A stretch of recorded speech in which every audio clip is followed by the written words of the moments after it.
What does it take to beat the worst? Yeah, you heard me right. The worst. Everyone knows about the best. The 73-9 Golden State Warriors. The 1996 Chicago Bulls. But what about the worst? No one ever talks about the worst. Charlotte. Famous for the baby.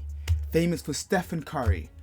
But not famous for its basketball team. Despite being one of the best basketball states across the country, nobody seems to care about the Charlotte Hornets, or as they were in 2012, the Charlotte Bobcats. Somehow in 2012, the Bobcats managed to defy the odds and managed to become the worst team in NBA history. How?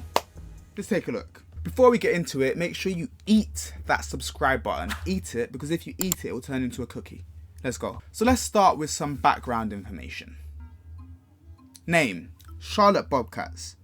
Season 2011-12. Team owner: Michael Jordan. Conference: Eastern Conference. Head coach: Paul Silas. And last season record: 34-48. That's not a bad record to start off with. 34-48. It makes you maybe the 9th or 10th seed in a regular season. And they were the 10th seed. So going into the next season, you expected them to maybe get some new draft stock and become a better team. But the next season wasn't any old regular season. This season started with the NBA lockout.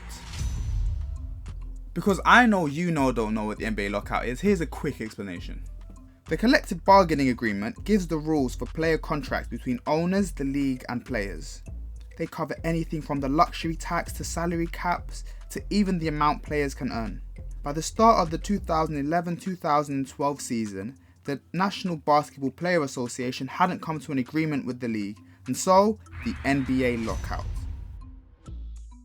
So there were no NBA games until December 2011. That means no contact between any of the teams and any of the players, no signings, no trades, no games, nothing. But that didn't really stop the draft. So coming off of that 34-48 season, the Charlotte Hornets went into the draft with high expectations. They had the 9th overall pick and were looking to make a splash. The 2011 draft candidates weren't that good. I mean, you had Kyrie Irving at the top. There was no way he was falling down to 9th. But you had two other Hall of Famers that the Hornets/Bobcats could have got.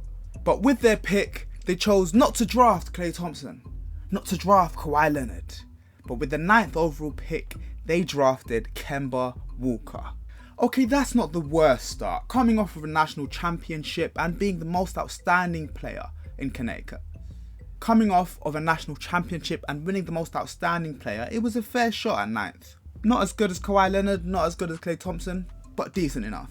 But then you have to factor in the fact they traded for the 7th overall pick and still managed to draft Bismack Biyombo over Klay Thompson and Kawhi Leonard. That's strike one for MJ. Going into the season, Charlotte were a bad team. The 34-48 record didn't reflect just how bad they actually were. They weren't a good team at all. But even when they had the players that dragged them to that 34-48 record, they decided to trade them. They traded away Gerald Wallace in early 2011. Gerald Wallace was a stonewall defensive player, winning all defensive first team and being one of only 3 players to ever average 2 steals and 2 blocks, the other 2 being David Robinson and Hakeem Olajuwon, 2 of the greatest defensive players of all time. What's even worse than that is they had already traded away Tyson Chandler, their defensive stonewall, who had then gone on to win an NBA championship. So through their trades as well, they ended up with a rubbish team.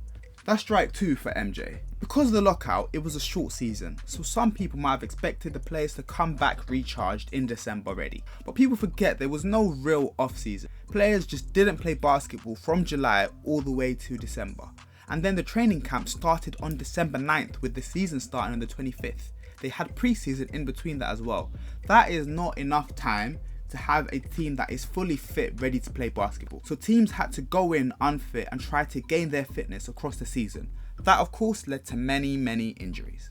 And when you're a team like the Charlotte Bobcats, that means every single player on your roster will get extended minutes. That worked for some, but others it left a sour taste in the mouths of Bobcats fans. Players like Gerald Henderson thrived on the new 33 minutes per game they were playing. But when you look at the rest of the team, players like DJ Augustine, the star of the team. I don't like to call DJ Augustine a star, but when your team's this bad, DJ Augustine is your star. DJ Augustine missed 18 games. Even Gerald Henderson missed 11 games. Only player to play all 66 games in this regular season was Kemba Walker, the rookie. And even then, the second highest player was 65 games, Bismack Biyombo, another rookie. So because of the quality of their roster, injuries hurt them really badly. That's strike 3 for MJ. By mid-January, they were 3-20. By mid-March, they were 6-35. At this point, it was let's see how far they can lose. And they ended the season with a record of 7-59. They won 10% of their games. I don't know if this record will ever be touched. And on their last regular season game at home, of course in a loss to the New York Knicks, there was a chorus of boos that filled the entire stadium. Boos for who? Boos for Michael Jeffrey Jordan. The worst team in NBA history. So bad, right? But there's always a silver lining, usually for the losing teams. For the losing teams, they earn a high draft pick. And when you keep your pick, that can be really fruitful. Because in 2012, there was a generational talent in the NBA draft by the name of Anthony Davis. And the Bobcats had a 25% chance of the #1 overall pick. Somehow and some way in the lottery, they fell to second. Not great, but there was still Damian Lillard. There was still Bradley Beal. And if you wanted to take a shot on a player, there was still Andre Drummond. And you know who the Bobcats selected? With the second pick in the 2012 NBA draft, the Charlotte Bobcats select Michael Kidd Gilchrist. What the fuck?